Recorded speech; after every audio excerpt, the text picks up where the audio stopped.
All right, so returning to your paper, on the next question asks you about the three components of our party model. Okay, so you can just kind of record this down there. So when we talk about our American party system, we're basically split into three parts. So the first part of the party is the party and the electorate. What is the word electorate, Hannah Yee? The people, right? Thanks. So electorate just means the people. So party and the electorate are the people who identify with the party, they support the party, they believe in the party, and they say they are, okay? So let's go back to Brennan's story earlier, okay? Brennan said that his family yells at the TV, they get mad about government, they have feelings, and yet he can say with certainty that they don't vote. That is very much a part of party and the electorate. I would guess that many people in Brennan's family would say, I am this, like I am allied to this party. But that doesn't mean they take the next step. So it's hard because this is the largest segment of the party, and yet if they don't understand or they don't feel like their vote matters, they don't have that sense of political efficacy, then they don't actually do anything, so that's the hard part for the party. Because we, like other countries, don't have mandatory participation. We don't require people to register or pay or attend or do anything. Well, if you don't make people do that, then they don't necessarily take any kind of steps. All right, the next part of the party is called the party in government. Okay. Party in government are the people that we identify in the party as members of the party because they're holding some kind of public office. When I say Democrat, what do you think? What do you say? Obama. Right now, like everybody does, right? Now, Barack Obama does not run the political part, the Democrats. He doesn't speak for the Democrats. Well, he does speak for them in the sense that we expect that. But he is not in charge of the Democratic Party. He is the highest-ranking Democrat in our country, but he doesn't make the decisions for the party. The highest-ranking Republican right now comes from the House of Representatives, because they have a Republican majority, and so it's been the Speaker of the House. John Boehner is resigning, but for years, John Boehner has been the person who has spoken for the Republican Party.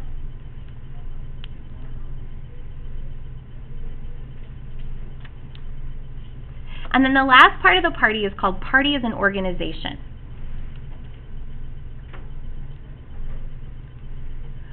Party as an organization is just the people whose job is to run the political party. And when I say political party, I mean like the logistics, like the secretary at the party's office, the person who organizes the convention, the people that make sure there's enough bumper stickers ordered, and that we have, voter registration drives and rallies. So it's people who that's their job to run the party. It might be a paid job, or it might be a volunteer job, but they care about the party. So, I want you to talk to the person that you're sitting with and see if you can answer the question, where do the key spokespeople come from? Like, which element of the party do the key spokespeople come from?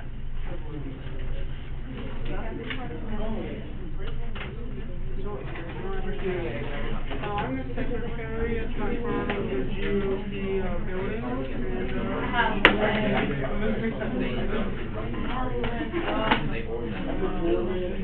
I'm the doorman of the Democratic office. That would be good, I'm a working man. For the party. I must be out. I'm going. All right, tell me, Kelsey, what you guys decide? Who speaks for the party? Which element? The government, plenty of government. Why? Because they're like those leaders. Yeah, because those are the people that we know. Most of us don't know the chair of the Democratic National Committee or the chair of the Republican Committee, but we tend to know at least the president, right? And so that's the person that becomes the face of the party and speaks for the party, okay? One other note that you can make right on here is when we talk about our parties, there is nobody in charge. So when you think about, like, Democrats, there's all these different levels. There are Collin County Democrats. They have I don't know if they have an office, but they have an organization. There are Texas Democrats. So there's like a Texas Democratic Party that has like a chair and people that do things for the party. And then there is a Democratic National Committee chair. The one doesn't control the other, doesn't control the other. There's a lack of centralization and oftentimes a lack of coordination. Why? Why is nobody in charge? Very good, because of federalism, okay? I told you. So, because of federalism, nobody is in charge, because everyone sets it. And the thing is, a Texas Democrat does oftentimes might look like a Republican up north, or vice versa, because we're kind of like all spread out. And that's why that platform is so powerful, because it can take all those ideas and bring people together and say, well, for the next 4 years, this is nationally what we're going to stand for, but then we can go home and we can kind of work towards our own ends, which might be a little bit different. Okay? All right, did we fully answer that question? All right, okay, well, let's go on. Yeah. I heard Cassie. It's okay, sweetie. No big deal. No big deal. Okay, so flip your paper, and on the back of this, I have listed for you the functions of political parties. Okay? You don't need to write anything down. I just want you to listen to me, because then you're going to go do some exploring on the websites. Okay? So, in our country, there are some basic functions that parties perform for us. One of the things that parties do is they nominate candidates.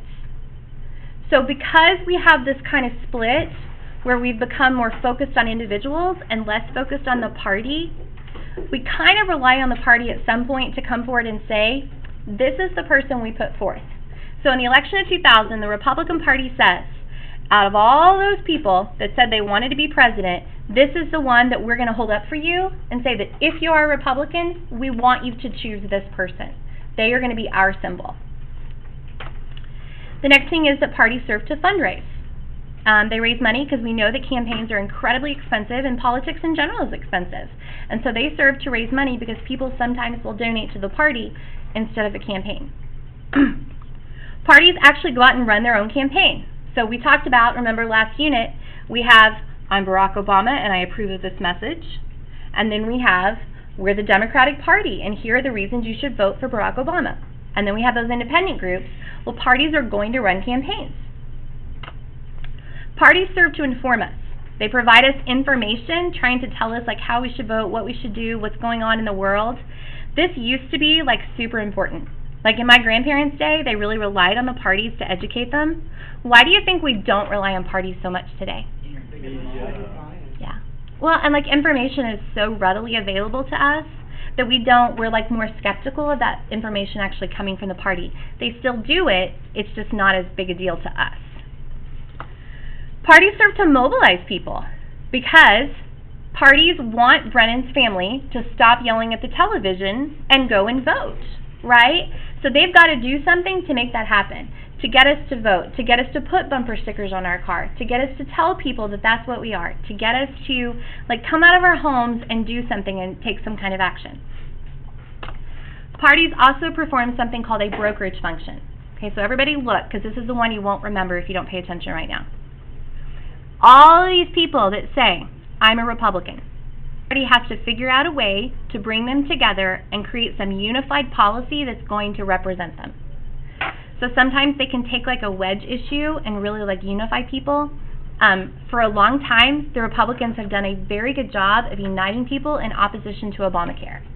So they like put all this information out there and people had all these different opinions, but they could come together and they could say, well, as a group, we're going to have opposition to this. And that was a way that they could kind of bring people together. Does that make sense? All right. The last thing, and this is probably to me one of the hugest reasons that our party system will never disappear, because of the governing function. Everything in our political system runs on parties. At the national level, if you want to be Speaker of the House, if you want to be Majority Leader, if you want to be a committee chair, if you want to be a subcommittee chair, then you have to come from the majority party. So every leadership position in Congress is served for the majority party. There's a committee in the House of Representatives called the Rules Committee, and it is their job to decide when we're going to finally debate bills. That committee has 13 people right now, and there are 9 Republicans and 4 Democrats. So if the Republican Party does not want your bill to be debated, it will never be debated. And so parties have just like entrenched themselves, so it is very, very difficult to try to go and be a part of that process if you're not a member of the party. It's not as hard at the state and local level depending on your state. So some states make it easier to be independent and be away from a party. Some make it just depends, you know, on like kind of what system of government they've chosen. Okay? All right, so when you guys look at your paper, here's what I want you to do. You are going to, in your table group, you are going to go to either the Republican Party website or the Democratic Party website, okay? And all I want you to do, and you guys can actually pick different ones, I want you to play around a little bit, and I want you just to look on that website and try to find examples of these things happening, okay? So, for example, when I look at this, the first thing I see is contribute. What function of political parties is that? Donations. So on my paper, I would just say, there's a contribute box on the home page. That shows how they're serving to fundraise, to raise money for parties. Does that make sense? So you can go to either GOP. I thought it was org. Huh. That seems weird to me. Clinton is a Republican? No, they're putting information. So, yeah, go to GOP.org and it takes you there. Or you can do DNC.